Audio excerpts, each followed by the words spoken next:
Buenos días a todos. Les damos la bienvenida a nuestro evento del día de hoy. Vamos a dar, como acostumbramos siempre, 5 minutos para que se unan todas las personas en la sala. Entonces, aproximadamente 8 y 7 minutos vamos a estar regresando con el inicio del evento. Muchas gracias a todos los que ya se han venido uniendo.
Bueno, buenos días a todos nuevamente. Morant Legal y Estable les da la bienvenida al evento del día de hoy. Es un gusto contar con la participación de todos ustedes y tenerlos en sala el día de hoy.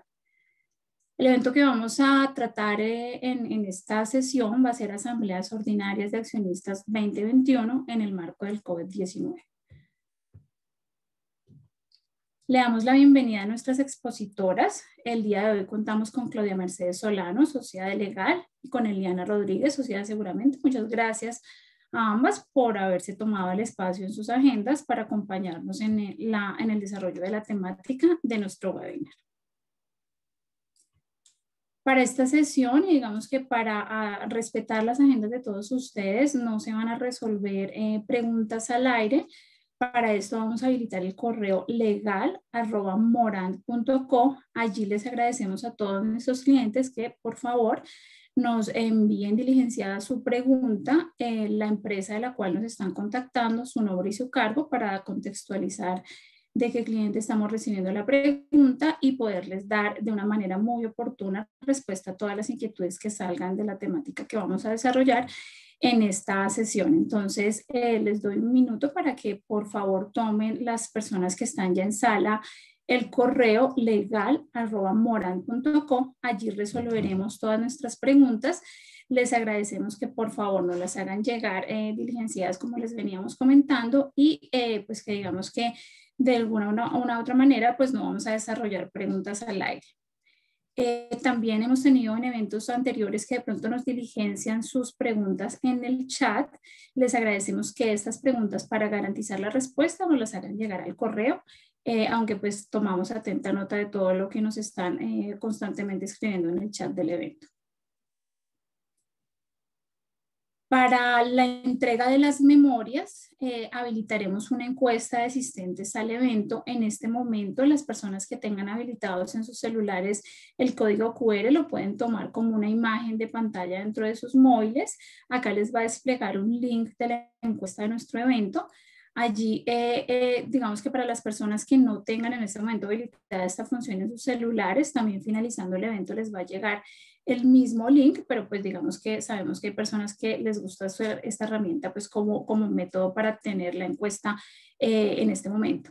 Acá digamos que explicarles un poco cuál es la metodología de esta encuesta. Vamos a tener 3 bloques temáticos. En la primera, y pues digamos que un tema muy importante para nosotros es que ustedes como asistentes califiquen la experiencia del evento que estamos desarrollando el día de hoy. El segundo punto temático van a tener el despliegue de los servicios que vienen derivados de la temática de este webinar y básicamente es conocer el interés que puedan llegar a tener ustedes en conocer los servicios de nuestra firma en materia de estos servicios. El tercer punto básicamente es que nos hagan saber si están interesados en nuestro próximo evento que se va a realizar el 10 de marzo. Entonces, dicho eso, pasamos a explicarles un poco cuál va a ser nuestras próximas temáticas, o más bien informarles sobre nuestras próximas temáticas, que van muy desarrolladas de la mano del desarrollo de las encuestas que nos envían todos nuestros clientes, haciéndonos o manifestándonos el interés en los temas que, pues digamos que son muy importantes para ustedes en el desarrollo de sus actividades profesionales. El próximo tema, como les venía contando, lo vamos a desarrollar el 10 de marzo. Aquí es un tema que ha estado constantemente mencionado por nuestros clientes, que vamos a manejar o digamos que a desarrollar lo que es el teletrabajo versus el home office y también vamos a hablar de un tema que ha sido pues constantemente solicitado por nuestros clientes, que es nómina electrónica, pues teniendo en cuenta que son desafíos bastante importantes que se están desarrollando en materia laboral para este año. El segundo evento va a ser desarrollado en 2 sesiones por lo denso y lo robusto digamos que del contenido de este webinar. Vamos a tener la sesión el 17 y el 18 de marzo. Vamos a desarrollar el tema declaración de renta, año grabable 2020 y su interacción con la conciliación fiscal, formato 2516. El objetivo de contarles nuestras fechas es para que ustedes puedan ir desarrollando a lo largo de sus agendas si les interesa la temática que vamos a desarrollar. El tercer evento va a ser actualización en la normatividad de la información exógena nacional, año grabable 2020, que la desarrollamos la desarrollaremos el 7 de abril. Entonces también les doy un minuto para que podamos de alguna manera tomar nota de las temáticas y les agradecemos hacernos saber a través de la encuesta si están interesados pues puntualmente en el próximo evento, que es el que tenemos ya mencionado dentro de nuestra encuesta.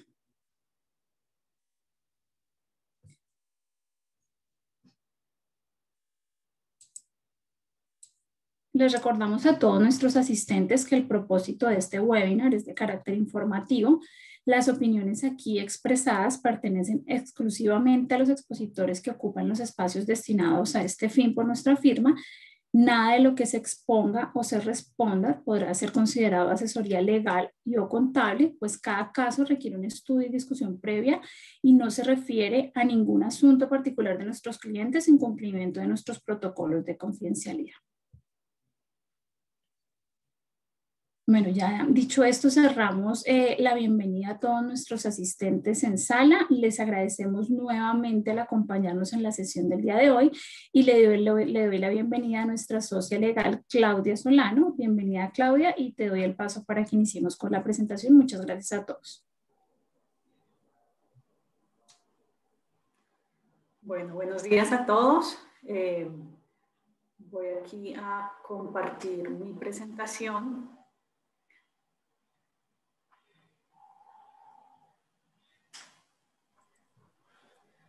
Listo. Ya tenemos. Bueno, como les comentaba Aura, el tema que nos reúne hoy aquí es sobre las asambleas ordinarias de accionistas 2021 en el marco del COVID-19. La agenda que vamos a desarrollar hoy es la siguiente. El primer punto será revisión de las causales de disolución, teniendo en cuenta la nueva causal establecida en la ley de emprendimiento y algunos aspectos mercantiles y societarios que determinó esta ley de emprendimiento. Asimismo, vamos a recordar otras causales de disolución que ya están establecidas en la norma. El segundo punto será aspectos previos para la asamblea ordinaria de accionistas o junta ordinaria de socios, dentro de lo cual vamos a tocar la finalidad de estas asambleas, la convocatoria y el derecho de inspección. Como tercer punto tendremos ya el desarrollo de la asamblea y los informes necesarios, que son el informe de gestión, los estados financieros, las revelaciones especiales, el certificado de los estados financieros y el informe del revisor fiscal. Como cuarto punto tendremos las reuniones presenciales y virtuales. En el quinto punto vamos a desarrollar los aspectos que se deben tener en cuenta para el levantamiento del acta. Y el último punto será sobre el decreto reglamentario que salió el día de ayer, en el cual se establecen las reglas para las reuniones de la asamblea de accionistas o juntas de socios que se realizarán en el 2021, correspondientes al ejercicio 2019 y 2020.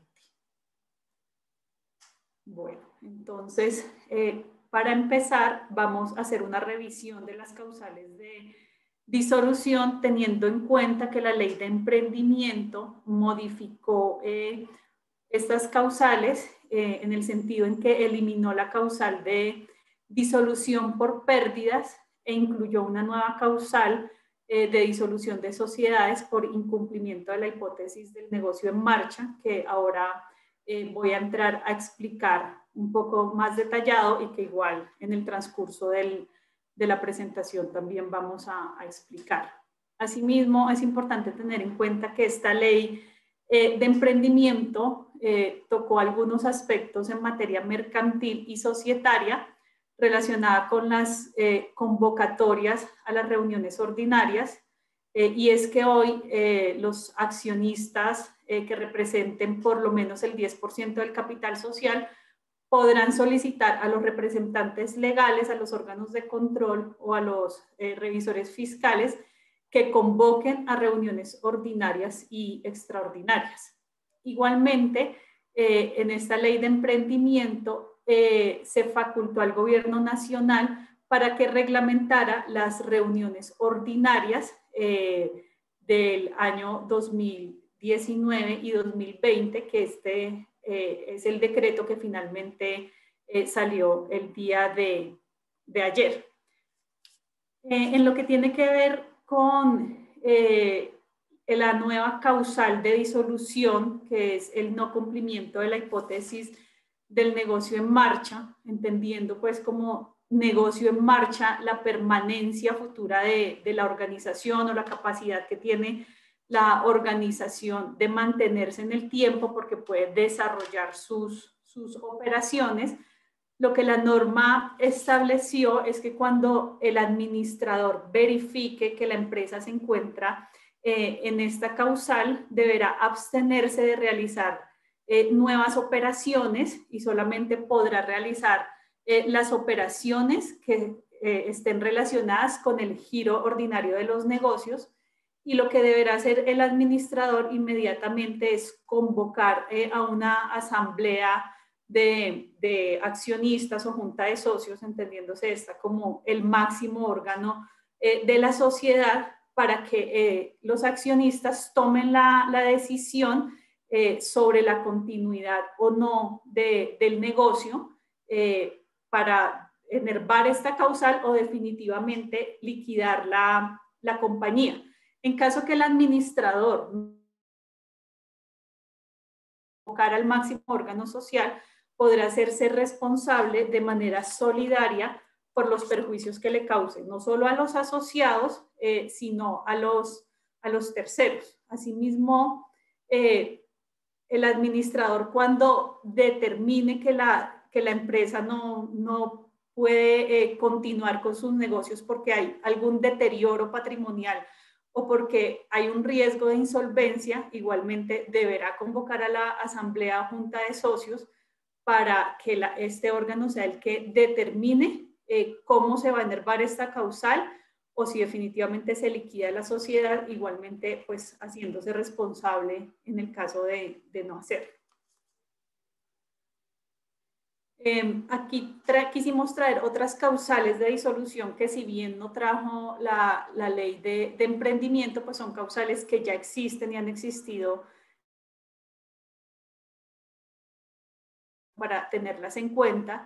Tenemos como causales el vencimiento del término de duración. Como saben, existen sociedades como las sociedades anónimas, las sociedades limitadas, que tienen una duración determinada por los estatutos, y en caso que se llegue a esta duración, pues se venza este término, pues esto será una solución que deberá enervarse modificando los estatutos.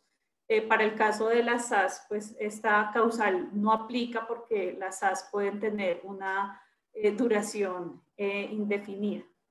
Asimismo, está como causal de disolución la imposibilidad de desarrollar el objeto social, también por la reducción del número de asociados para su formación, y esto hace referencia puntualmente a los casos como las sociedades anónimas, donde se exigen más de 5 accionistas. En caso de que se disminuyan, pues esto será una causal de disolución, o por ejemplo en las sociedades limitadas, donde se exigen más de dos o más socios. Si se llega a reducir este número de socios, pues será una causal de disolución que igualmente podrá enervarse asociando a más personas.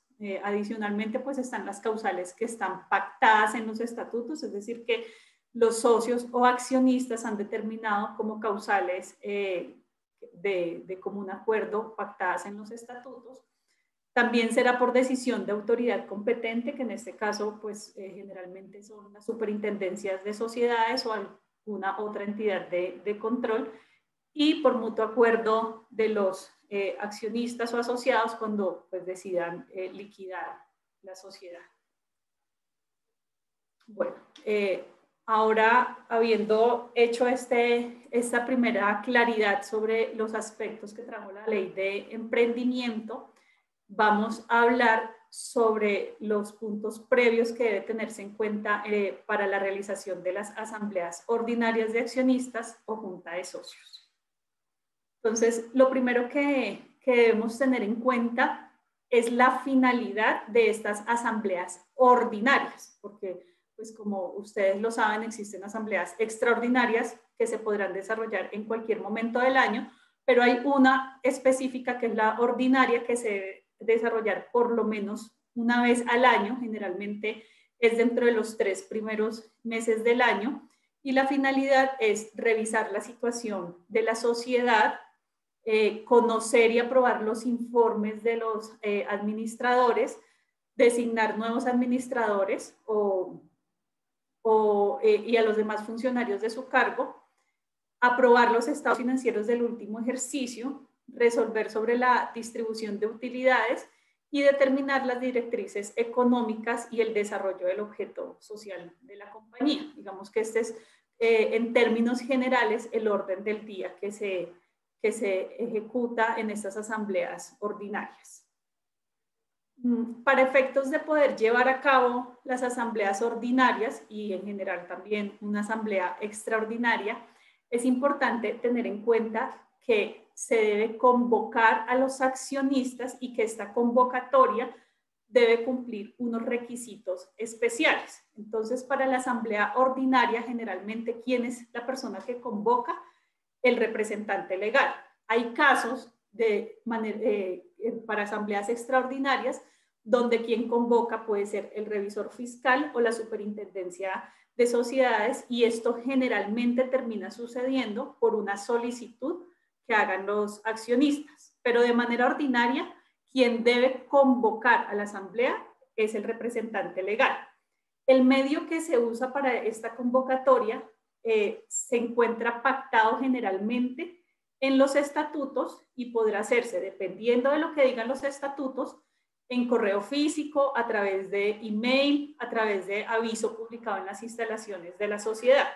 Como les digo, esto depende de lo que esté establecido en los estatutos, pero hay casos de sociedades que son muy antiguas o sociedades que de pronto se constituyen unos estatutos pro forma que dio la Cámara de Comercio o que se encontraron en internet, que de pronto no trae pactado cuál es el medio para convocar a una asamblea, y entonces lo que está establecido en la norma, en el Código de Comercio, es que si no se encuentra pactado la forma o el medio como se hará la convocatoria, deberá realizarse en un aviso en diario de amplia circulación en el domicilio social. En este caso, pues nuestra recomendación obviamente es revisar los estatutos, verificar si está o no pactado el medio como se debe convocar, o si no, hacer pues una reforma de estatutos, porque es muy engorroso hacer un aviso en un diario de amplia circulación, además porque eso no asegura pues que llegue ese aviso a todos los accionistas para que al final puedan acudir a la asamblea. El término para convocar. El término será 15 días hábiles anteriores a la realización de la asamblea ordinaria, cuando se trata de sociedades como las anónimas, las limitadas, o en el caso de las SAS son 5 días hábiles antes, aunque pues en las SAS existe mayor libertad para determinar con cuántos días de antelación yo puedo convocar. Es importante tener en cuenta que para contar estos días, los 15 días o los 5 días, no se contabiliza ni el día de la convocatoria ni el día de la reunión. Porque es importante tener en cuenta esto y el medio para convocar, porque si yo no cumplo con la convocatoria o no la realizo en debida forma, es decir, si la tenía que mandar por correo físico y la mandé por correo electrónico, o si tenía que hacer una publicación en un diario de amplia circulación y no lo hice, sino que mandé un correo electrónico, esto genera que las decisiones que se tomen en esa reunión serán ineficaces, es decir, que se entienden como si nunca se hubieran tomado. Y esto también genera que los accionistas puedan impugnar esas decisiones ante la Superintendencia de Sociedades. Entonces, por ejemplo, en el caso que se haga una mala convocatoria y en esa asamblea se tomen decisiones como modificar el objeto social, nombrar una nueva junta directiva, nombrar un nuevo representante legal, esas decisiones se entenderán ineficaces, por lo tanto se entenderá como si nunca se hubieran tomado, y el representante legal que nombraron y que tomó decisiones de ahí en adelante, pues esas decisiones no serán válidas. Por eso es importante tener en cuenta estos aspectos como un primer punto, que es la convocatoria a la asamblea de accionistas. Frente al tema de la convocatoria, y como lo mencioné al principio cuando estaba hablando sobre la ley de emprendimiento, esta ley modificó el artículo 182 del Código de Comercio, que determinaba que los administradores, es decir, el representante legal, el revisor fiscal o las entidades de control podrán convocar, cuando lo solicite, un número de asociados o de accionistas que representen la cuarta parte o más del capital social. Es decir, si un número de accionistas que representen más de la cuarta parte del capital social lo solicitan, el revisor fiscal, la superintendencia o el administrador estaba en la obligación de convocar a una asamblea ordinaria o extraordinaria. Hoy lo que la norma establece es que cuando lo solicite un número de asociados que represente el 10% o más del capital social. Es decir, que hoy se disminuyó esa base, y si hay un único accionista que tenga el 10% del capital, pues ese único accionista podrá solicitar que convoquen a una asamblea de accionistas. ¿Y esto por qué se da? Porque hay administradores que pueden estar en una sociedad que puede ser muy informal, que no convocan, y pues hay accionistas que quieren saber sobre la situación de la sociedad, y por eso de alguna manera tienen que tener este medio para obligar a que efectivamente se realice la convocatoria. ¿Cuál es el contenido de esa convocatoria? Es decir, de ese documento que se le va a enviar a los accionistas. Entonces, primero es la clase de órgano que convoca. En este caso, pues generalmente es el representante legal. El tipo de reunión que se va a celebrar, es decir, si es una reunión ordinaria o extraordinaria, la fecha de la reunión, la hora de la reunión, el lugar donde se va a realizar la reunión, o digamos que bajo esta nueva situación del COVID, pues los mecanismos que se utilizarán como medios tecnológicos de comunicación y las instrucciones de acceso. Entonces, en este caso, lo que normalmente se hace es que se pone el link para entrar a la reunión por Zoom, a la reunión por Teams, dependiendo de la plataforma que elijan, y las instrucciones para que los accionistas puedan acceder. Asimismo, deberá determinarse si la reunión es mixta, es decir, si se hará de manera presencial para unos accionistas y de manera virtual para otros. Los mecanismos de comunicación directa con el órgano convocante, es decir, con el representante legal, obviamente el nombre de la sociedad, el orden del día y el lugar para ejercer el derecho de inspección, que ahora vamos a hablar sobre este derecho.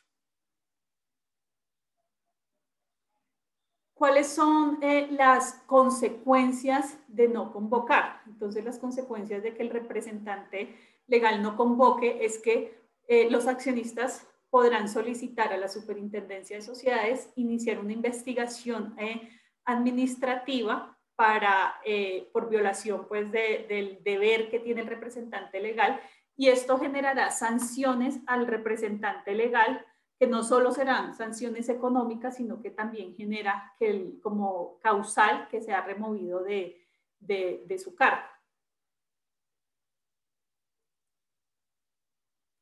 Bueno, después de la convocatoria y previo a celebrarse la asamblea de accionistas o la junta de socios, tenemos que tener en cuenta un punto muy importante, que es el derecho de inspección, entendiéndose como derecho de inspección la prerrogativa que tienen los accionistas, los asociados, los socios, de poder examinar los libros y los papeles de la sociedad, y para eso tiene un término dentro del año, porque pues, la idea no es que un accionista pueda estar solicitando información al representante legal todos los días, sino que la ley le ha concedido un término en el año, que justamente es antes de celebrarse la asamblea de accionistas, y la idea de este derecho es que el accionista pueda enterarse de la situación administrativa, financiera, contable y jurídica de la sociedad, para que de esta manera pues pueda tener los argumentos para poder tomar decisiones dentro de la asamblea que se va a desarrollar posteriormente. Este es un derecho inderogable, es decir, yo no puedo determinar en los estatutos que los accionistas no tendrán este derecho.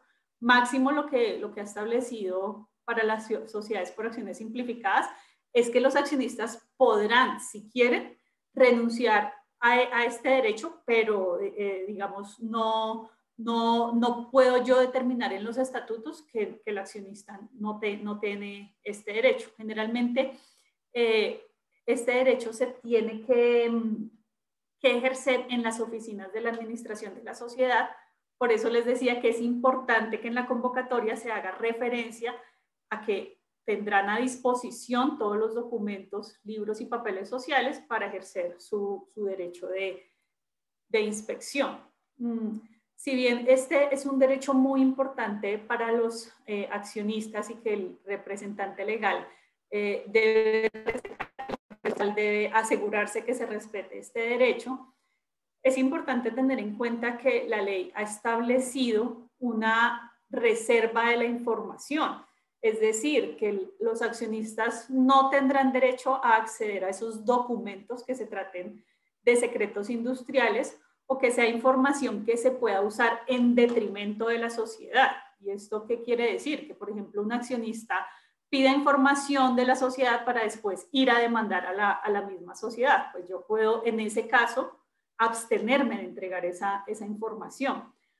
Asimismo, es importante que se reglamente el ejercicio de este derecho para determinar por qué medio se va a ejercer el derecho, disponer unos horarios, porque la idea no es que se entorpezca el día a día de la sociedad, disponer un lugar específico para la revisión y discriminar los documentos que serán revisados conforme a la ley. Asimismo, es importante que uno, dentro de esta reglamentación del ejercicio del derecho de inspección, le advierta a los accionistas que ellos no pueden tomar fotos de la información, no pueden extraer información de la compañía, no pueden hacer tachaduras o enmendaduras sobre los documentos que están revisando, no pueden pedir que se saquen fotocopias, sino que el accionista podrá revisar la información que se le pone a disposición, más no extraerla de la compañía.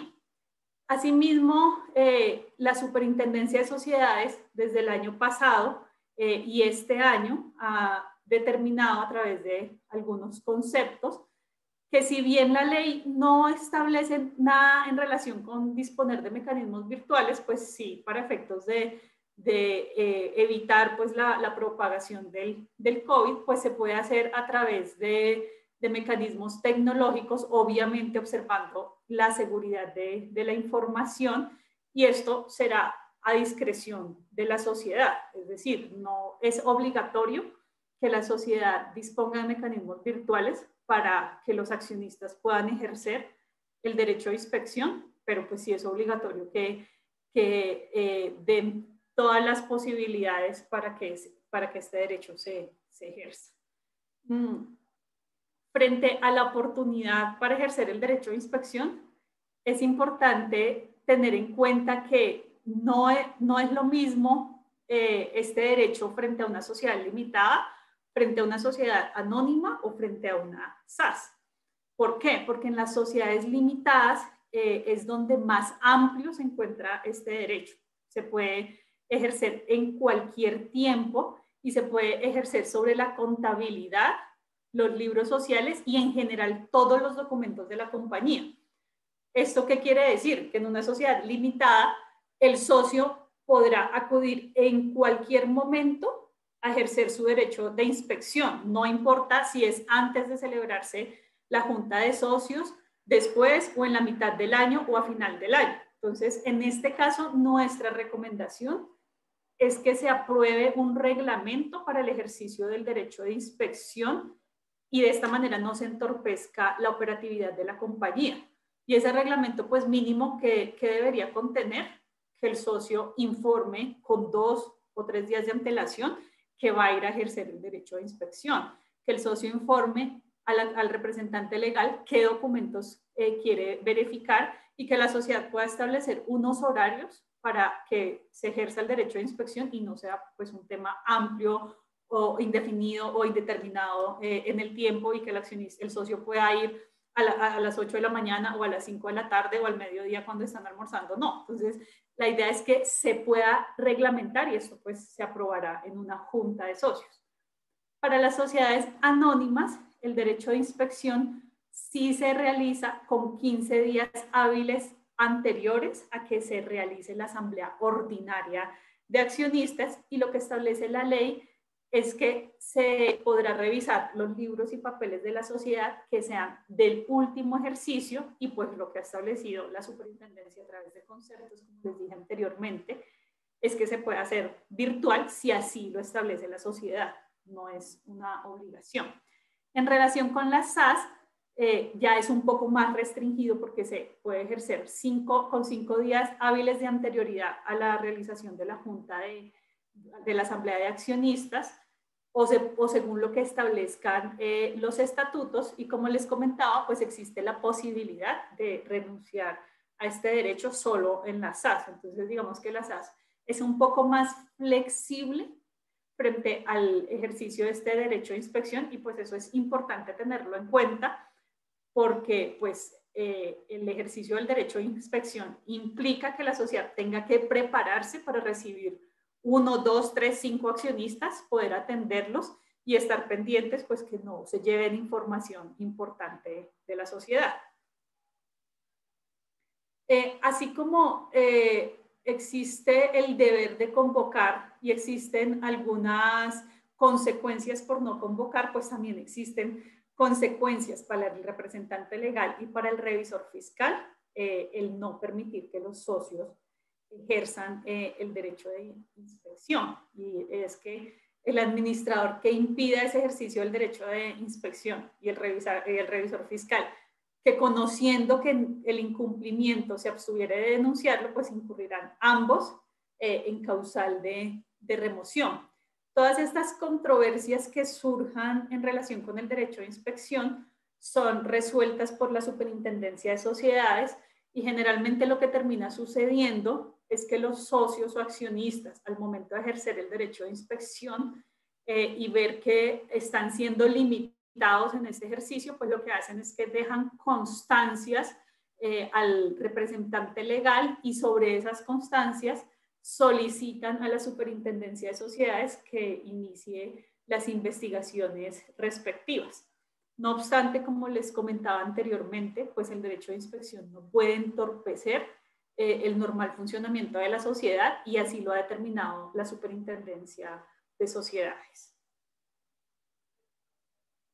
Bueno, habiendo hablado de estos puntos que deben tenerse en cuenta previo al desarrollo de la asamblea, ahora vamos ya a entrar en lo que tiene que ver con el desarrollo de la asamblea y con los informes necesarios. Para el desarrollo de la asamblea, ¿qué debo tener en cuenta cuando ya estoy en la asamblea, cuando ya se presentaron los accionistas y estoy, bien sea presencial o virtualmente, en una asamblea de accionistas? Pues lo primero que tengo que hacer es verificar el quórum para deliberar. Esto lo hago teniendo en cuenta lo que está establecido en los estatutos y lo que está establecido en la ley. Y básicamente esto se hace es determinando cuántos socios o accionistas están y qué cantidad de acciones o votos representan esos accionistas presentes. Se debe nombrar un presidente y un secretario de la reunión. El presidente, pues como su nombre lo indica, será quien presida la asamblea y quien de aquí en adelante, es decir, a partir de su nombramiento, tendrá la palabra para seguir con el orden del día y dar la palabra a los demás accionistas o socios. Y el secretario pues será la persona encargada de, pues como de alguna forma, levantar el acta y tomar nota de las decisiones que se tomen en esta asamblea. Posteriormente debe aprobarse el orden del día, el cual fue enviado pues en la convocatoria. Y ya se desarrollará el orden del día, que dependerá si es una reunión ordinaria o extraordinaria. Ahora vamos a ver cuál es el orden del día de las reuniones ordinarias. Asimismo, se nombrará una comisión para elaborar dar lectura y aprobación del acta. Y finalmente, pues el acta, cuando ya esté lista, se deberá firmar por presidente y secretario, y si se nombró una comisión, pues por los miembros de la comisión. Asimismo, ¿cuáles son los aspectos de funcionamiento de la asamblea de accionistas? Entonces, lo que se debe hacer es verificar la calidad del asociado, porque en muchos casos el accionista o el socio no es la persona que va a la asamblea. Es posible que nombre un apoderado, que envíe a su asesor financiero, que envíe a su abogado. Entonces se debe verificar esa calidad de asociado, y eso se hace con el libro de registro de socios o de accionistas.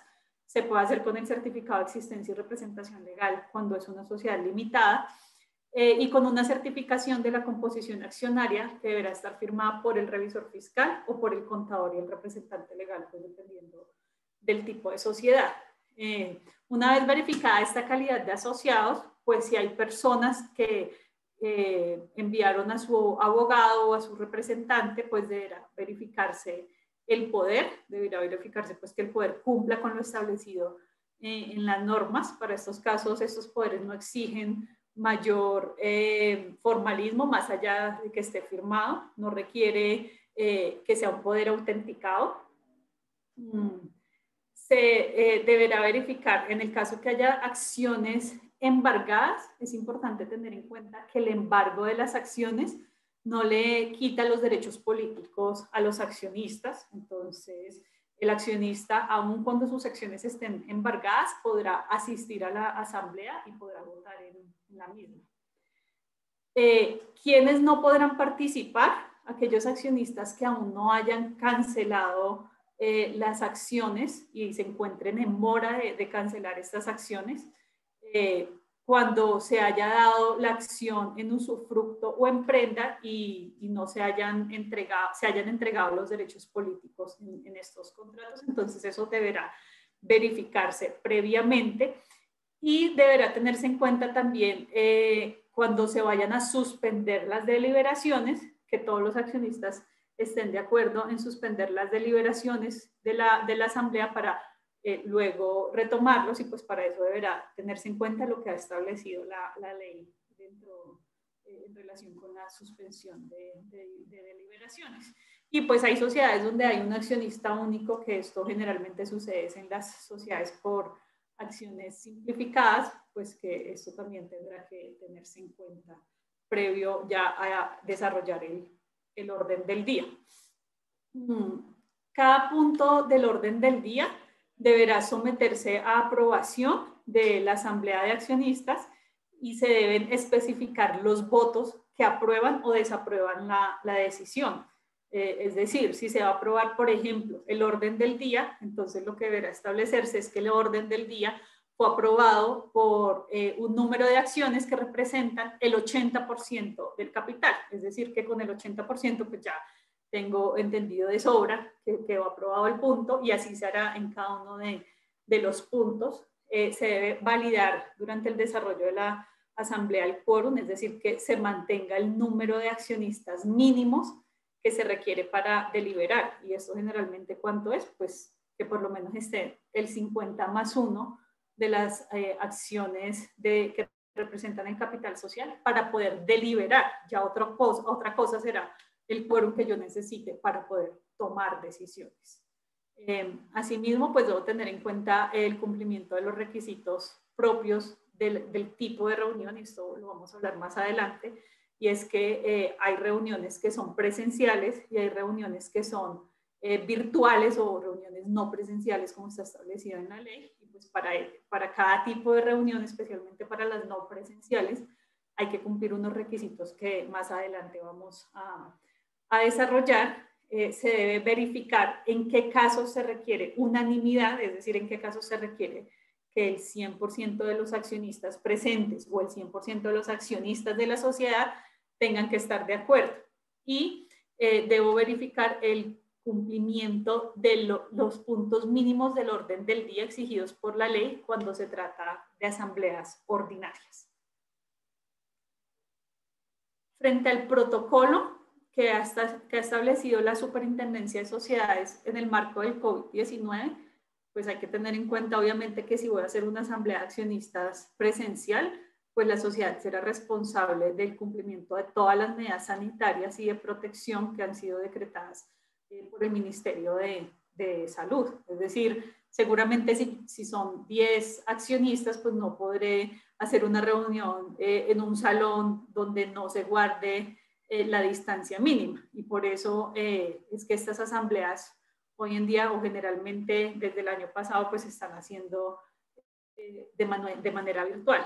Y para efectos del derecho a inspección, como también se los mencionaba, pues la idea es que las sociedades puedan de alguna manera determinar que el derecho a inspección se haga usando canales electrónicos sin descuidar la reserva de la información sensible, y pues cada compañía estará en la libertad de implementar esos mecanismos tecnológicos para garantizar que los socios efectivamente puedan ejercer el derecho de inspección, y pues le corresponderá a los administradores adoptar estas medidas. Como les digo, no es una obligación, y pues yo entiendo que hay muchas sociedades que son muy celosas con la información, y pues habrá mecanismos tecnológicos que no garanticen la custodia de la información o reservarse información sensible. Entonces, para eso sí prefieren que el derecho de inspección se haga de manera presencial. Bueno, ahora antes de entrar a los documentos que se deben presentar y aprobar en la asamblea de accionistas, es importante tener en cuenta que hay 3 momentos en los cuales el representante legal tiene que rendir cuentas, es decir, tiene que rendirle cuentas a su jefe superior, que es la asamblea de accionistas. ¿Qué momentos son? Eso es dentro del mes siguiente a su salida, es decir, si un representante legal renuncia, pues deberá rendir cuentas dentro del mes siguiente a su salida. Cuando lo exija la ley o cuando se lo exija una entidad de control, y al finalizar cada ejercicio. ¿Esto qué quiere decir? Que cada año, dentro de la asamblea de accionistas, el representante legal deberá rendir cuentas. ¿Y esto cómo lo hace? Pues a través de su informe de gestión, a través de la presentación de estados financieros y la distribución de utilidades. Es importante tener en cuenta que la ley 222 ha establecido que la aprobación de las cuentas por parte de la asamblea de accionistas o del máximo órgano social no exonera de responsabilidad a los administradores, a los representantes legales, contadores públicos, asesores o revisores fiscales. Es decir, si la asamblea aprobó cuentas, pero por un mal actuar del representante legal se perjudicó a los accionistas o a terceros, pues este representante legal tendrá que responder, y para eso existen acciones como por ejemplo la acción social de responsabilidad, que podrá ser iniciada por los accionistas o aprobada por la asamblea. Entonces es importante tener en cuenta que el hecho de que se aprueben las cuentas o se apruebe un informe de gestión, pues eso no exonera de responsabilidad. ¿Qué debe contener ese informe de gestión que presenta el representante legal? Entonces, los puntos mínimos que contiene es la evolución de los negocios, la situación económica, administrativa y jurídica de la sociedad. Acá generalmente lo que hace el representante legal es informar, por ejemplo, desde el punto de vista jurídico, cuáles son los procesos que están en curso o que está llevando la sociedad, y para esto pues pide ayuda de los asesores legales. Los acontecimientos importantes después del ejercicio, que ahora vamos a entrar a detallar un poco más este punto, la evolución previsible de la sociedad, las operaciones celebradas con socios y administradores, y el cumplimiento de las normas de propiedad intelectual y de derechos de autor. Cada uno de estos puntos deberá estar ilustrado y detallado dentro del informe de gestión. En relación con los acontecimientos importantes acaecidos después del ejercicio, por ejemplo, para el caso del ejercicio 2020 que se va a presentar ahora en el 2021, pues, ¿cuáles pueden ser esos acontecimientos? por ejemplo, el nuevo pico del COVID, que seguramente para muchas empresas generó efectos en la economía y puntualmente para la empresa. Entonces, eso es algo que pasó este año, pero que es importante incluirlo dentro del informe porque seguramente, producto del nuevo pico del COVID, hubo empresas que tuvieron que cerrar un tiempo, no sé, para el caso de los restaurantes, hoteles, gimnasios, esto pues generó una afectación importante a las compañías. También, por ejemplo, si la empresa fue admitida en una ley de insolvencia, en la ley 1116 o dentro de los nuevos decretos de emergencia, pues también si fue admitida este año, tendrá que informarlo en su informe de gestión como un acontecimiento importante después del ejercicio. Y asimismo, pues tendrá que informar otros aspectos que puedan cambiar la interpretación de los usuarios de la información, porque seguramente yo al cierre del 2020 pude haber tenido una situación, pero lo que pasó en enero con el nuevo pico del COVID, porque volvimos a cuarentena o porque si fui admitido en una ley de reestructuración, pues eso cambia la perspectiva de aquí en adelante. Asimismo, en relación con la evolución previsible de la sociedad, si ingresé o fui admitido por la Superintendencia de Sociedades en una ley de insolvencia o en uno de los nuevos decretos de emergencia o de negociación de emergencia, pues lo mínimo que tendrá que hacer el representante legal es informar por qué la sociedad entró a esta norma, a través de quién fue asesorado y cuáles son los objetivos o qué se busca con estas decisiones. Asimismo, está el tema de negocio en marcha, que como lo vimos al principio, es una nueva causal de disolución. Entonces, para esto, el representante legal tendrá que presentar el plan de negocio, por lo menos a 5 años, presentar sus proyecciones financieras, cuáles son los aspectos comerciales y de ventas que se tendrán en cuenta en estos 5 años o que se van a desarrollar o ejecutar, los aspectos administrativos, cuáles son los resultados que se esperan y cómo pretenden cumplir con sus obligaciones. Adicionalmente, cuando una empresa entró en un proceso o en un régimen de insolvencia o en uno de estos decretos de negociación de emergencia, pues tendrá que validar la hipótesis de negocio en marcha, el origen, las causas y los fundamentos que llevaron de pronto a no cumplir con esta hipótesis. Deberá apoyarse en informes de profesionales especializados, de financieros, de contadores, de abogados, y deberá pues determinar si es posible o no que la empresa continúe y cuáles serán esas acciones a desarrollar. Entonces, estos puntos son muy importantes tenerlos en cuenta porque será un deber y una obligación del representante legal desarrollarlos en su informe de gestión en caso que la sociedad tenga alguna circunstancia que la lleve a un proceso de insolvencia o ya haya sido admitido en una ley 1116 o en uno de los decretos de emergencia.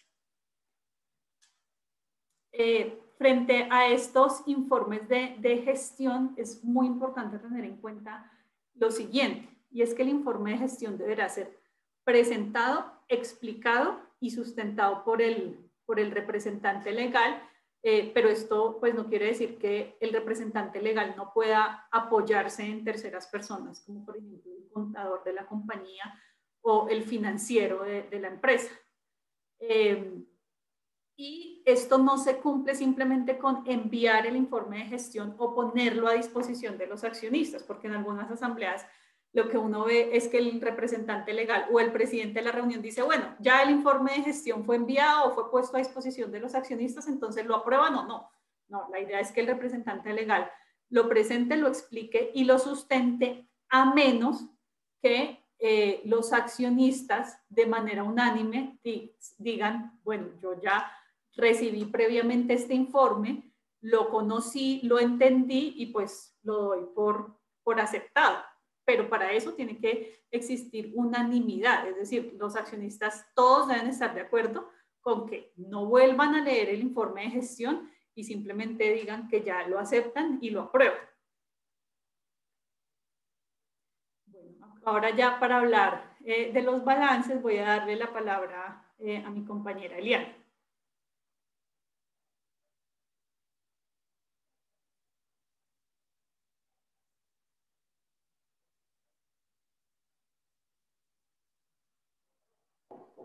Muchas gracias, Claudia, y muchas gracias a todos y nuevamente bienvenidos.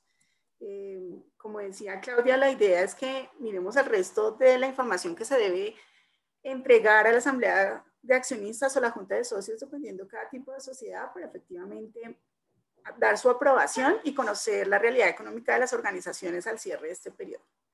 Lo primero que quiero traer a colación es que realmente esto es una obligación legal, es el artículo 446 del Código de Comercio quien detalla la información que yo debo presentar.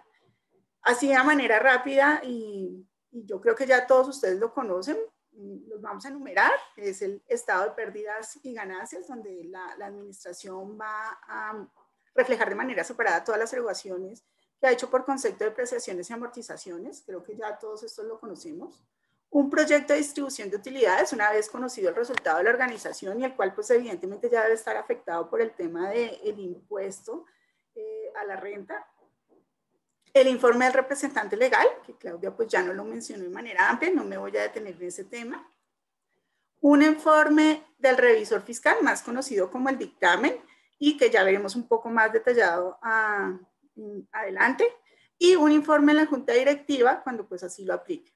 Este informe de la Junta Directiva tiene unas condiciones también especiales que las dejo aquí plasmadas para que ustedes lo puedan consultar en el momento que así lo requieran. Entonces, ya teniendo en cuenta este contexto legal y ya viendo que Claudia nos explicó de manera importante todo el contenido del informe de gestión del representante legal, vamos a empezar con el tema de los estados financieros.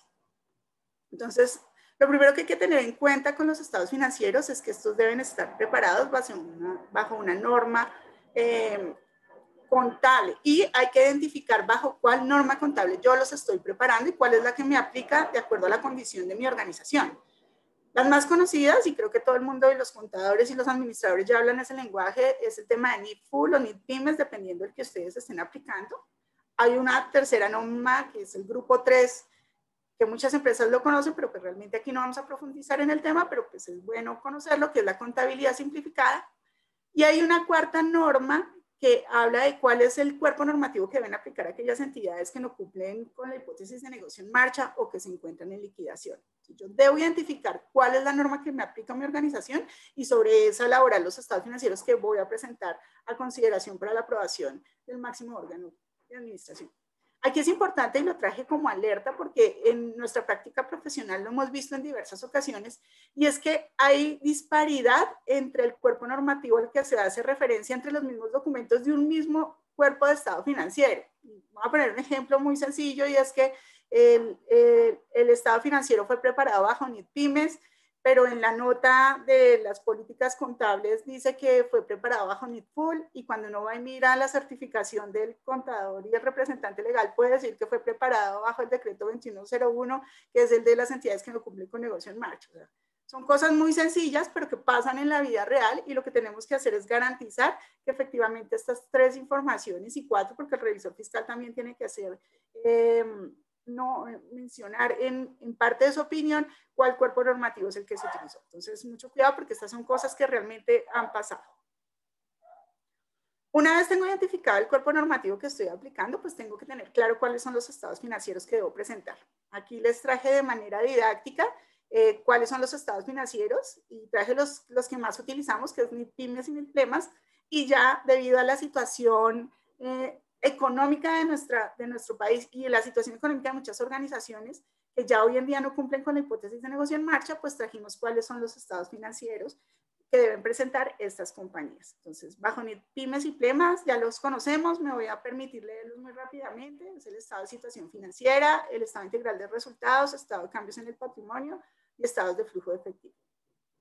En cuanto a aquellas entidades que no cumplen con la hipótesis de negocio en marcha, que lo mencioné hace un momento, pero pues aquí se los dejo para que también lo puedan consultar en caso de que lo requieran, es el decreto 2101 del año 2016, tiene como obligatorio la presentación del estado de activos netos en liquidación y el estado de cambios en los activos netos de liquidación.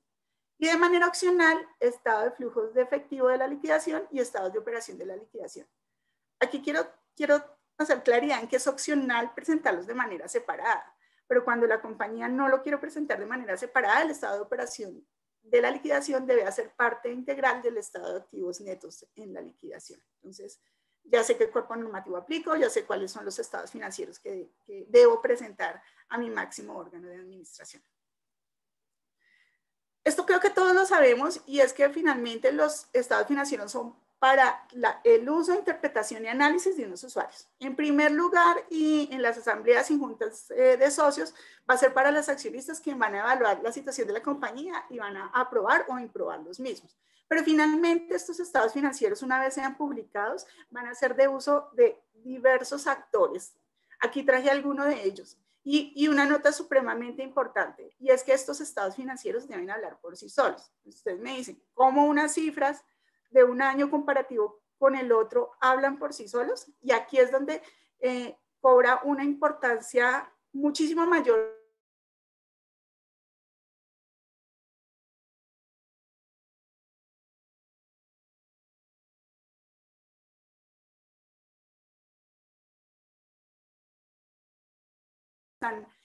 firmadas tanto por el representante legal, el contador y el revisor fiscal en los casos que apliquen y que fueron aprobados por el máximo órgano de administración. Entonces, ¿para qué sirven estas notas?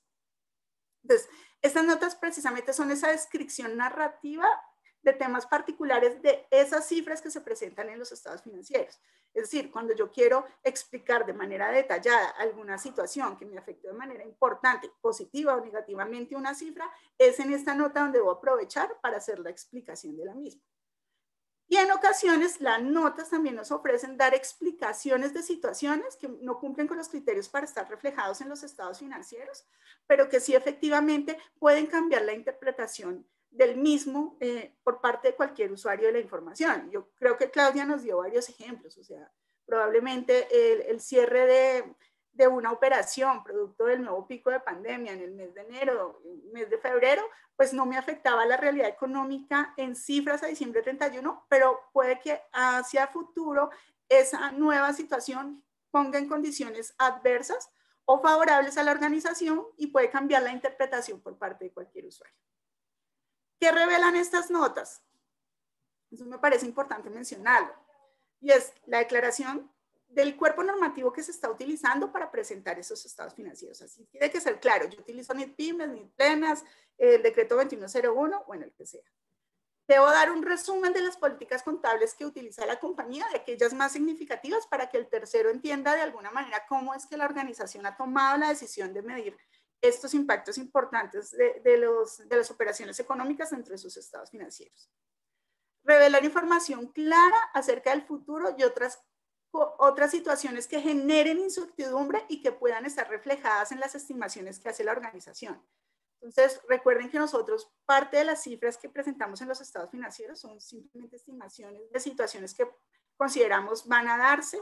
Y les voy a poner un ejemplo, el caso de la provisión de cartera, que es lo que esperamos que probablemente la compañía puede llegar a perder debido a la no recuperación de ese valor. Entonces, finalmente es una estimación y yo tengo que revelar cómo hice esa estimación y cuáles fueron las situaciones claves que me llegaron a llegar a esa conclusión y a esas cifras que estoy presentando. Y suministrar, esto ya lo había mencionado, descripciones narrativas y detalle de las cifras que estoy presentando en los estados financieros. Este año creo que más que en años anteriores cobra una real importancia porque realmente nosotros vamos a presentar unos estados financieros comparativos 2019-2020, donde las situaciones de la organización, de la economía, realmente son bastante diferentes por todas las situaciones que ya ampliamente hemos conocido nosotros y lo hemos vivido. Yo traje aquí una lista de las diferentes situaciones que pueden impactar y que pueden hacer que las revelaciones del año 2020 sean mucho más nutridas que revelaciones de años anteriores. Esto no es una lista exhaustiva, son situaciones que han sufrido muchos de nuestros clientes, que consideramos que pueden ustedes tomarlas como una guía y hacer el análisis detallado para cada una de sus organizaciones, determinando qué puede afectar o no y qué se debe revelar dentro de estas notas. Perdón. ¿Cuáles son esas? La interrupción de la producción o prestación de servicio, disminución significativa de las ventas. Muchas de nuestras organizaciones observaron esta situación dentro del 2020. Cierres temporales o totales de establecimientos de comercio, dificultan la consecución de financiamiento por parte de las entidades bancarias, lo que generó que yo incluyera otras obligaciones, y pues ya ante estas situaciones los bancos, pese a que habían supuestamente incentivos para que las entidades apoyaran a la industria, pues realmente no se hicieron efectivas. Despido de personal, reducción de salarial, suspensión de contratos. Yo pensaría que un alto porcentaje de las empresas colombianas tomaron alguna de estas medidas. Cambios en la operación de la compañía, renegociación de contratos, ventas de activos fijos para poder sustentar la operación. En fin, esta es una pequeña lista, vuelvo y digo, cada una de sus organizaciones deberá hacer un examen de qué situación puntual tuvieron que sortear en el año 2020 y puede de alguna manera verse reflejado en variaciones importantes dentro de las cifras que ustedes están presentando en los estados financieros. Aquí ya entrando un poco más en aquellas notas que no se nos pueden olvidar y de las cuales queremos llamar la atención. Entonces, el tema de negocio en marcha, si uno hace un análisis frente a la nueva ley de la cual mencionó Claudia, la ley 2060, la del emprendimiento, lo que uno puede observar es que se está haciendo ya un empalme entre la norma legal, perdón la expresión, y la norma contable, ya que las NIF, tanto pymes como plenas, en su cuerpo normativo ya hablan del tema de la hipótesis de negocio en marcha.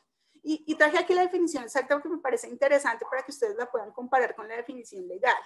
Y es que una entidad es un negocio en marcha, salvo que la gerencia tenga la intención de liquidar o hacer cesar su operación. O sea, cuando la gerencia o la administración dice, yo ya no voy más, se me acabó el negocio, ya deja de ser una empresa que tiene la hipótesis de negocio en marcha vigente.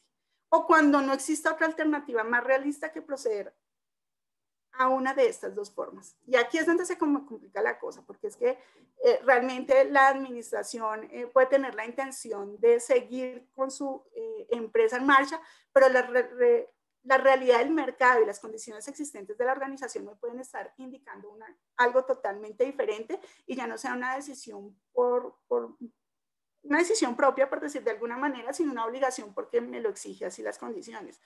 No sé, como para traer un ejemplo y me entiendan un poco más, es que tengo una empresa que está dedicada única y exclusivamente a prestarle servicios a un único cliente, y uno diría, no creo que existan esas empresas, pero en realidad las hay, y cuando ese cliente se me va, pues se me acabó el negocio. Y así yo quisiera continuar, pues realmente ya no tengo negocio. Entonces, fíjense que ya empezamos a que el tema legal y el tema contable empiecen a hablar los mismos idiomas. ¿Qué pasa si una empresa no cumple con esta hipótesis de negocio en marcha? Tienen que revelarlo en sus estados financieros. Y mucho más grave, ustedes saben que la NIF Pymes y la NIF Plenas están creadas para empresas que cumplen esta hipótesis. Si la empresa no lo cumple, pues evidentemente ya no deberían estar elaborando sus estados financieros bajo estos cuerpos normativos. Por eso era tan importante el primer punto que decía es, evalúe el cuerpo normativo en el cual está elaborando usted sus estados financieros. Si yo considero que ya la administración ha tomado la decisión que esto es una empresa que no cumple con la hipótesis de negocio en marcha y entra en una posible causal de disolución, muy probablemente yo ya no pueda aplicar ni pymes ni plenas, sino que tendría que empezar a evaluar si aplico el decreto 2101 que es para entidades que no cumplen con esta hipótesis. Esto debe quedar absolutamente plasmado en una nota en los estados financieros, si lo cumplo o no lo cumplo. ¿Qué debe decir esa nota? Y más que qué debe decir, creo que debemos tener claro es que esta nota debe estar en total concordancia con lo que ha dicho el administrador de la organización en su informe de gestión, tal como nos lo contó Claudia. Y esta nota que va a estar como parte de los estados financieros, pues debe estar basada en el análisis que ha hecho la administración, no solamente por una decisión o por el cumplimiento de las diferentes causales de disolución, sino por una realidad económica del negocio, debe estar acorde con lo que el representante legal dijo dentro de su informe de gestión y debe mencionar de alguna manera, y no tan tan simple, porque desafortunadamente hemos visto que muchas organizaciones hacen de esto una nota lapsa. Entonces, debe mencionar de una manera más nutrida cómo es la evolución posible de la sociedad hacia el futuro. Esta es una nota que cobra real importancia durante este año 2020. Muchas empresas que cerraron el año 2019, hacia mediados de junio, mayo, producto de todos los diferentes aplazamientos que hubo de parte de las entidades de vigilancia y control, ya empezaron a incluir esa nota en los estados financieros porque realmente en ese momento la incertidumbre era grande. Hoy en día podemos decir que hay una incertidumbre todavía y efectivamente muchas empresas ya producto de todo lo que pasó el año pasado ya tienen inclusive decisiones tomadas. Entonces, una nota muy importante para este año. Otra de las notas que también mencionó Claudia de alguna manera, no como nota, sino como parte del informe del representante legal y su administrador en el informe de gestión, es la nota de algunos acuerdos especiales. Cuando una compañía ha tomado la decisión de entrar a una ley de reestructuración o una ley de negociación de emergencia o cualquier otra ley que lo que trate es de sacar adelante la organización, sorteando algunas dificultades económicas, eso también se debe reflejar en la nota de los estados financieros, independientemente si han sido aceptadas o no, porque ya existe una decisión de la organización. Y aquí podemos tener dos situaciones, una donde a diciembre 31 yo solicité la admisión y fui aprobado, y otra donde inclusive en el año 2021 solicité la admisión y todavía está en proceso de aprobación, en proceso de estudio por parte de las entidades de vigilancia y control.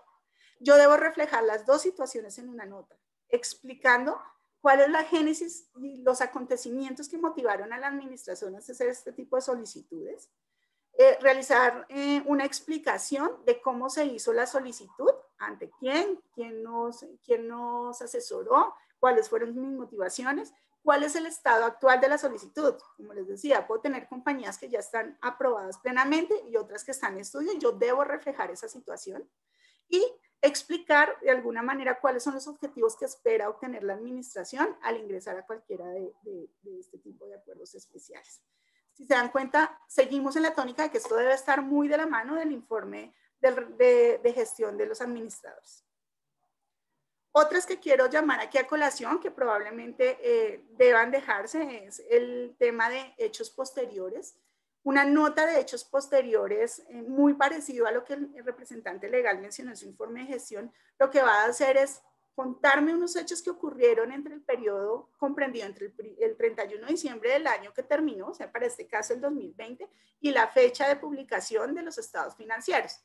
Entonces, hay situaciones que pasan durante esta época que, si bien es cierto, no generan modificaciones a los estados financieros y pueden generar cambios en la interpretación, como ya lo decía Claudia, y yo debo reflejarlo en esta nota de hechos posteriores.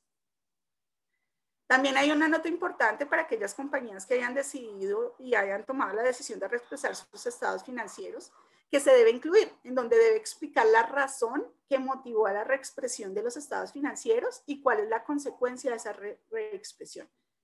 Simplemente para recordar, traje aquí cuáles son las razones que generan reexpresión de estados financieros, que es un antecambio en políticas contables por decisión propia, no por cambio de la norma, ante una corrección de un error identificado, ante una mala interpretación de un hecho económico que generó un registro erróneo o ante fraudes importantes que afectaron la situación financiera de la organización. Les traje aquí una imagen pequeñita para que ustedes lo tengan presente. La Superintendencia de Sociedades ya emitió una guía práctica y ahí les traje la carátula que se llama Para transmisión y reexpresión de estados financieros, para que lo puedan consultar en el caso en que ustedes se vean ante esta situación y muy probablemente ya van a resolver muchas de las preguntas que surgen. Otras de las miles de revelaciones que pueden pasar, esto, insisto, no es una lista exhaustiva, ustedes pueden tener N revelaciones que quieran mostrar en sus estados financieros, pero yo traje algunas aquí que me parecen importantes. Es el ajuste a las provisiones, pues porque hoy en día, y para traer ejemplos, la recuperación de cartera es diferente a lo que era hace un año atrás, y eso pudo o no haber generado un cambio en las estimaciones que la organización hace. Entonces, en caso de realizar cambios en esas estimaciones que generen cambios importantes en la manera de ajustar las provisiones, pues usted deberá revelarlo. En cuanto a los deterioros de los activos, entonces aquí tenemos dos situaciones. Organizaciones que consideran que al haber tenido sus activos quietos porque no estuvieron en operación, pues su deterioro es menor al que hubiese sido si los hubiera estado trabajando. O todo lo contrario, que al haber estado quieto el activo, pues tenga un deterioro mayor, ¿sí? Al que al haberse utilizado durante todo el año y haber tenido todos sus mantenimientos y, en fin, todo aquello que revive la vida útil de los mismos. Entonces, muy probablemente usted, si hizo un análisis de estas situaciones y determinó que hay un cambio en la estimación, deberá explicar el cambio en la estimación y los efectos de los mismos.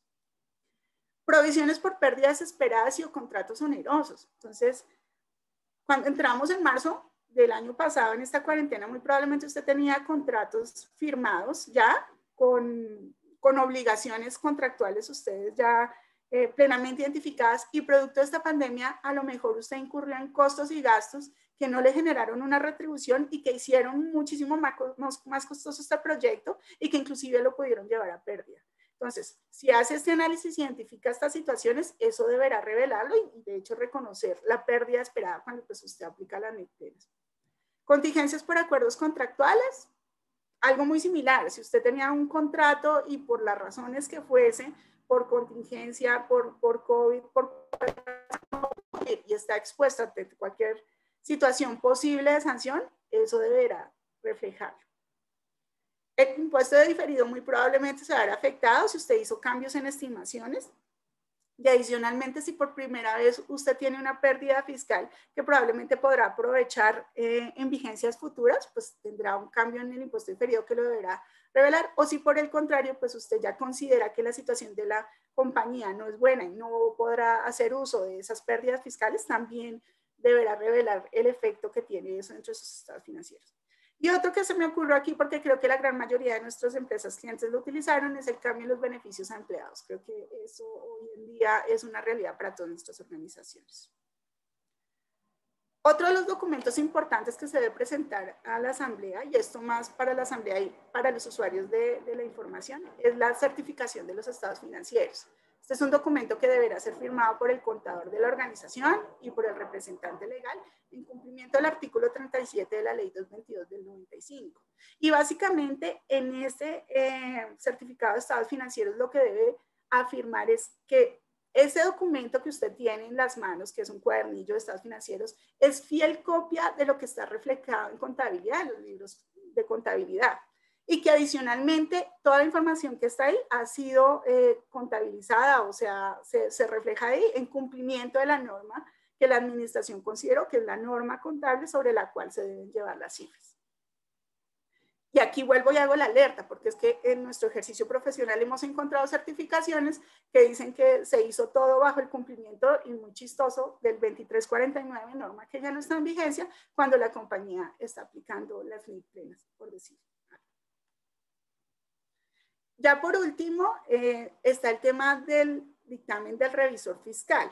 Y aquí lo primero que tenemos que tener claro es si nuestra compañía está obligada o no a tener revisor fiscal al cierre 31 del 2020. De estar obligada, evidentemente tendrá que presentar este informe. De no ser así, pues no deberá presentar el informe de revisor fiscal, pero sí deberá hacer el análisis si para el año siguiente deberá estar obligada o no, con el fin de presentárselo a los administradores y que los administradores a su vez expliquen esta nueva obligación a la asamblea de accionistas y en ese momento se tome la decisión de elección de la nueva función de revisor fiscal. Les traje aquí cuáles son las entidades obligadas, se los voy a dejar aquí también la cifra que para el año 2021 se consideran ya los topes para estar obligados a tener revisor fiscal.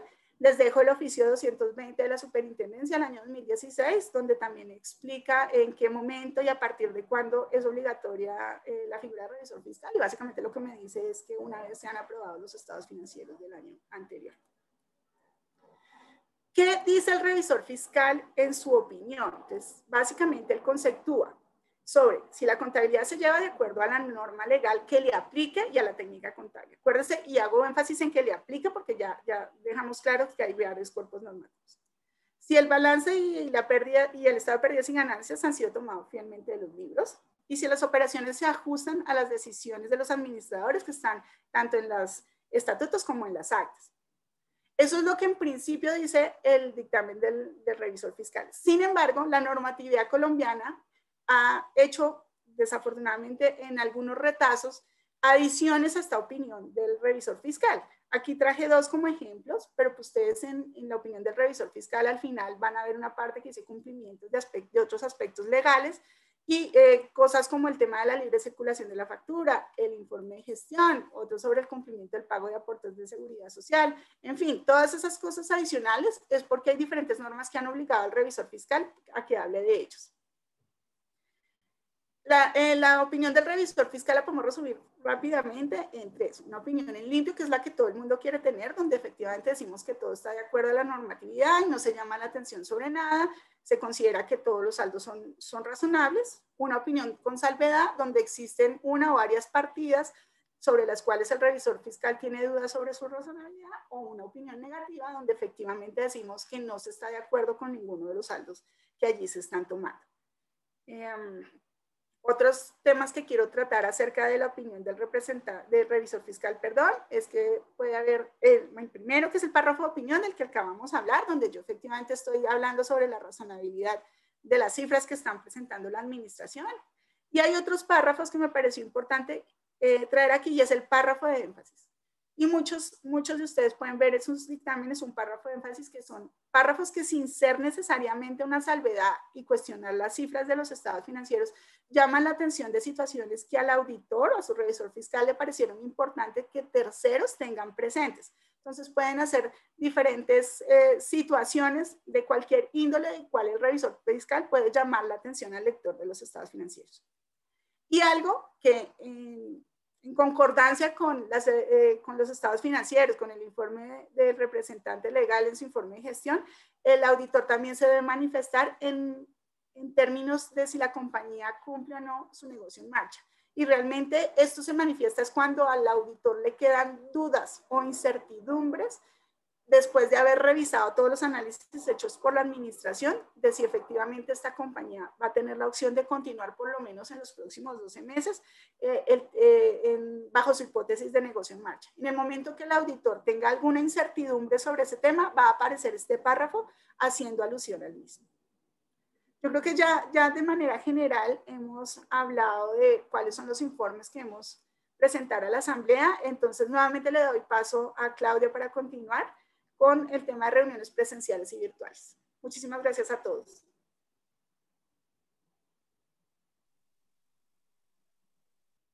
Gracias, Eliana.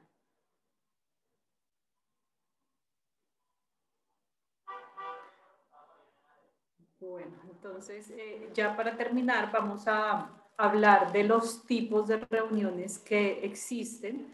Digamos que estas las podemos dividir en reuniones convocadas y en reuniones universales. Las reuniones universales son aquellas donde hay presencia de todos los accionistas y por encontrarse todos los accionistas, pues podrán celebrar una asamblea extraordinaria de accionistas, pero pues existen las que son previamente convocadas, es decir, donde se les informa a los accionistas que se realizará una asamblea y en qué momento se realizará. Digamos que esto ya lo hablamos en el momento en que desarrollamos el tema de la convocatoria. Frente a las reuniones convocadas, pues existen las reuniones presenciales, las no presenciales y las reuniones mixtas. Como les mencionaba, pues las reuniones universales no requieren convocatoria, pueden realizarse en cualquier momento y adicionalmente pueden realizarse en cualquier sitio, dentro o fuera del domicilio social, siempre y cuando se encuentren todos los accionistas presentes. En cuanto a las reuniones convocadas, están las reuniones no presenciales que están de alguna manera definidas y desarrolladas en la ley 222, en el decreto 019 del 2012 y el año pasado, también a raíz ya de este tema de la pandemia, salió el decreto 398, donde de alguna manera se explicó cómo debe interpretarse lo que está establecido en la ley 222 frente a las reuniones no presenciales. Estas reuniones no presenciales, al igual que las reuniones presenciales, pues deben cumplir con la convocatoria, con el quórum y mayorías. Y adicionalmente es importante tener en cuenta que en las reuniones no presenciales el acta debe estar firmada o por el representante legal o por un accionista. Y esto es muy importante tenerlo en cuenta porque si se hizo una reunión no presencial y producto de esa reunión se tomaron decisiones que tienen que registrarse en Cámara de Comercio, bien sea porque se cambió el representante legal, porque se modificó el objeto social, porque se amplió el término de duración, bueno, cualquier decisión que sea objeto de registro en Cámara de Comercio, si yo dije que fue una reunión no presencial en el acta, y el acta no va firmado por el representante legal o por un accionista, la Cámara de Comercio me devuelve el acta y no me la registra porque esto es un requisito que establece la ley. Asimismo, tiene que dejarse constancias sobre la continuidad del quórum. ¿Por qué? Porque en una reunión no presencial puede suceder que por temas de la plataforma o de conectividad, algún accionista se desconecte, no nos dimos cuenta y el quórum puede romperse. Entonces, por eso es importante que se deje constancia sobre la continuidad del quórum. Existen pues las reuniones presenciales, que yo creo que eran las que hacíamos antes de pandemia, y están las reuniones por derecho propio, que son aquellas reuniones que se realizan el primer día hábil del mes de abril, cuando el representante legal no convocó a la asamblea o junta ordinaria. Entonces los accionistas por derecho propio se reunirán el primer día hábil del mes de abril a las 10 de la mañana.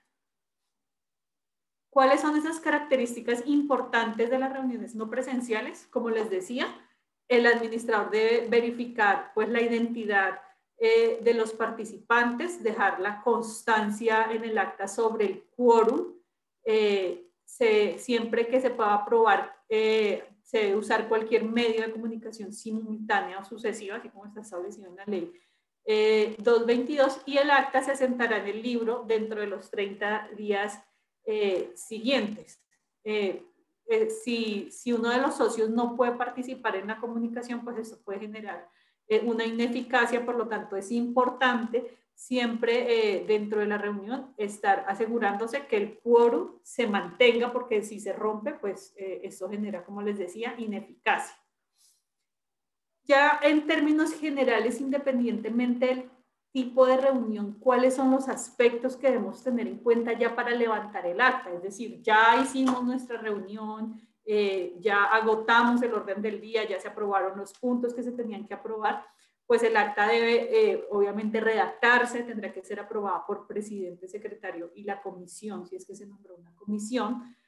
Debe asentarse en el libro de registro de actas, y aquí es importante tener en cuenta que el libro exista, porque hay empresas que, como les decía, de alguna manera son un poco informales y no saben dónde están los libros, quién los tiene o simplemente se perdieron. Entonces, pues acá nuestra recomendación es hacer una reconstrucción de esas actas, que la ley establece cómo se deben reconstruir esas actas y da un plazo de 6 meses, pues para que yo pueda tener mis actas al día, porque esto es una información que la Superintendencia de Sociedades tiene la prerrogativa de solicitarme esos libros en una visita. Entonces estos libros pues hay que mantenerlos y hay que mantenerlos al día. El acta debe estar firmada por el presidente, el secretario y los miembros de la comisión, y como les decía, pues cuando hay actos que son sujetos a registro, pues deberán enviarse a la Cámara de Comercio, y ahí es mucho más importante tener en cuenta que se cumplan todas las condiciones que exige la ley y los decretos, pues para que el acta no vaya a ser objeto de devolución.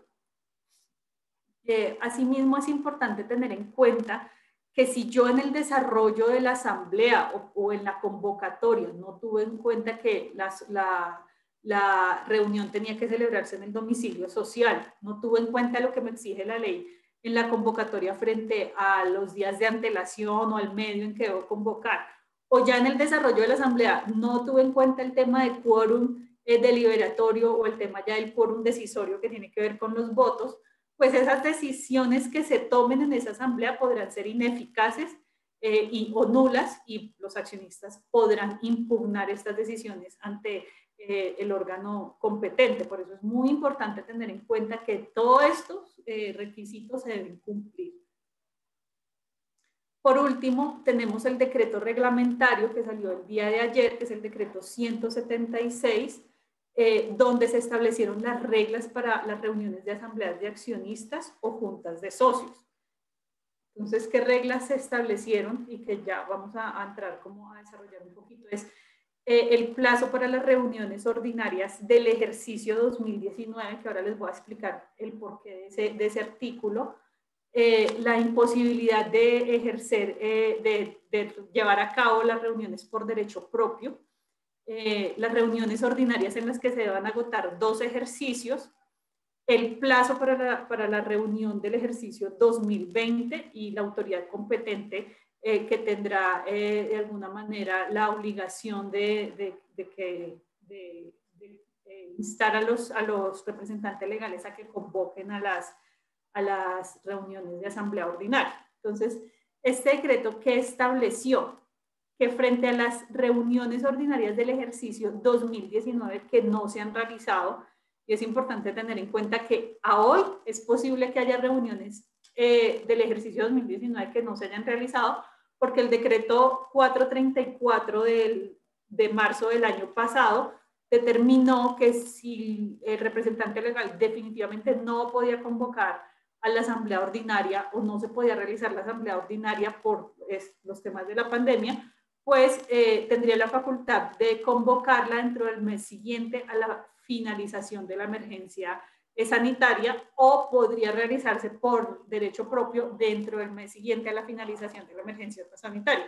Por eso es que en estos momentos es posible que haya asambleas del ejercicio 2019 que no se hayan realizado. Entonces, lo que establece este decreto es que deberán convocarse para realizarse el 31 de marzo de 2021, o sea, 31 de marzo de 2021, financieros de 2019. Y o se podrán reunir por derecho propio el primer día hábil del mes de abril a las 10 de la mañana en las oficinas del domicilio principal donde funcione la administración para lo que tiene que ver con el ejercicio 2019.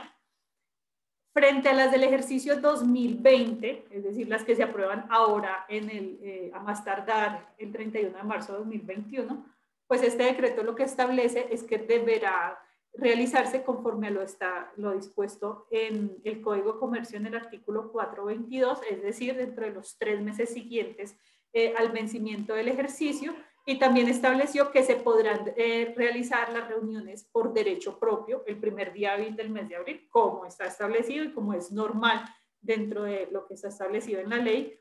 Asimismo, estableció este decreto o reiteró pues, que pueden existir reuniones presenciales, no presenciales y reuniones mixtas, y que será el administrador quien debe garantizar las medidas de bioseguridad dependiendo del tipo de reunión que se vaya a realizar. Asimismo, frente al derecho de inspección, pues el decreto determinó que el derecho de inspección se realizará durante los 15 días anteriores a la fecha de la reunión, y si se van a aprobar los estados financieros o lo que tiene que ver con el ejercicio 2019 y lo que tiene que ver con el ejercicio 2020, pues yo tendré que permitir que el derecho de inspección se ejerza sobre esos 2 periodos, es decir, que tengo que poner a disposición de los accionistas la información de esos 2 periodos.